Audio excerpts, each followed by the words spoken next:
De man heeft contact gehad met zo'n kleine 300 verschillende minderjarigen vanuit het hele land en zelfs in België.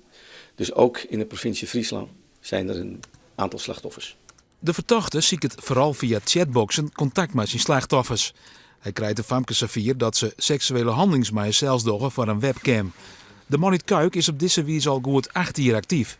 Dit is een behoorlijke grote zaak als het gaat om het materiaal wat we gevonden hebben. Dat zijn 26.000 videobanden, beelden en 144.000 afbeeldingen, oftewel foto's.